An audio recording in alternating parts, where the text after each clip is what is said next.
नमस्कार। जय राम जी की हरे कृष्णा। हम अपने इस चैनल में किसी संत की बात, किसी ग्रंथ की बात, कोई ऐसी उपयोगी बात बताते हैं जो जीवन में के काम में हो। वो मैं आज आपको बताने जा रहा हूं। एक कथा नहीं सुना रहा हूं। ये जो प्रसंग है ये रामायण का प्रसंग है। इसमें कुछ प्रसंग रामायण का है, कुछ जो है जो और लोग बातें चलती हैं उसके अंदर आया हुआ है। देखिए, जिस वक्त राम जी ने लंका पार करनी थी, समुद्र को पार करना था, तो उन्होंने समुद्र से प्रार्थना करी कि मुझको आप, समुद्र से कहा कि आप मुझको रास्ता दीजिए। समुद्र ने 3 दिन तक वो उसको प्रार्थना करते रहे, लेकिन समुद्र नहीं आया। उसके बाद उन्होंने अपना ज्वाला का बाण उठाया और जैसे ही उन्होंने खींचा, उसी वक्त समुद्र जो था डर के मारे आके अपने हाथ में एक थाल लेके जिसमें मणियां थी, जवाहरात थे, लेके आ गया। कहना, प्रभु मैं तो आपका पुरोहित हूं और आप जो है, मैं आप मुझ पर दया कीजिए, ऐसा मत कीजिएगा, क्योंकि इसमें जल जंतु हैं, बहुत सारे जीव हैं, ये सब भस्म हो जाएंगे। राम जी ने पूछा, अब हमको ये बताओ कि हम ये जो समुद्र पार करें ये कैसे करें।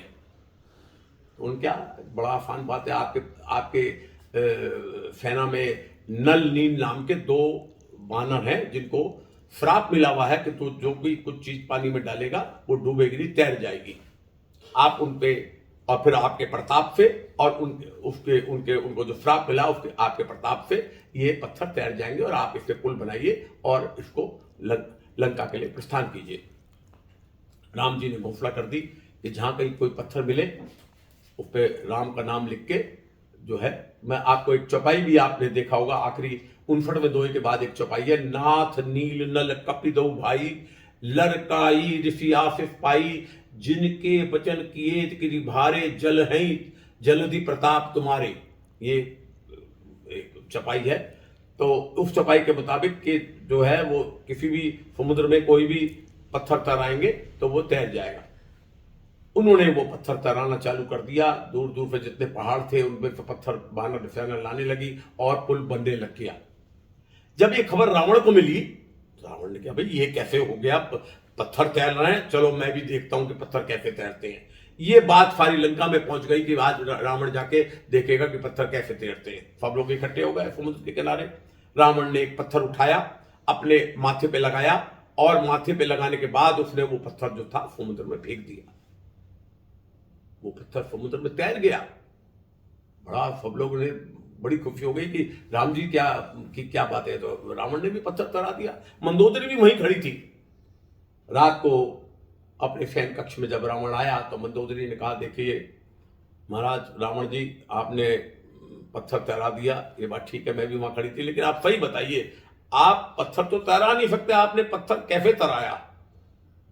रावण ने कहा, मैंने पत्थर को सिर पे लगाया और कहा, हे पत्थर, तुझे राम जी की कसम है तो इसको तैर जाइयो, और वो तैर गया।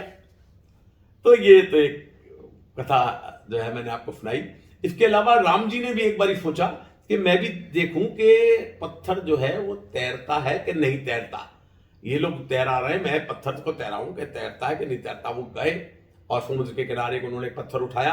हनुमान जी वहीं खड़े थे, देख रहे थे कि राम जी क्या कर रहे हैं। वो तो साथ रहते हैं, हनुमान जी तो हमेशा राम जी के साथ रहते हैं। राम जी ने पत्थर उठाया, पत्थर उठा के समुद्र में फेंका और समुद्र में फेंकते ही जो पत्थर था वो डूब गया। राम जी ने कहा, मेरा पत्थर डूब गया, सारे पत्थर तैर रहे हैं, मेरा नाम लिख के तैर रहे हैं और मेरा देखो पत्थर डूब गया। हनुमान जी वहीं खड़े थे, कह रहे, प्रभु आप जिसको अपने हाथ पे छोड़ दोगे वो तो डूबेगा ही डूबेगा, आपने जब इसको हाथ से अपने छोड़ दिया तो डूबना है। तो कहने का मेरा इसका सब बात का मकसद ये है कि जिसको भगवान ने छोड़ दिया उसका सब कुछ छूट गया। इसलिए भगवान को आप ध्यान रखें, भगवान का अरदास करें, भगवान का नाम लें और भगवान में अपनी प्रीति बढ़ाइए। इसी के साथ मेरी आपसे रिक्वेस्ट है कि आप मेरे चैनल को सब्सक्राइब करें और लाइक करें। धन्यवाद। जय श्री कृष्ण।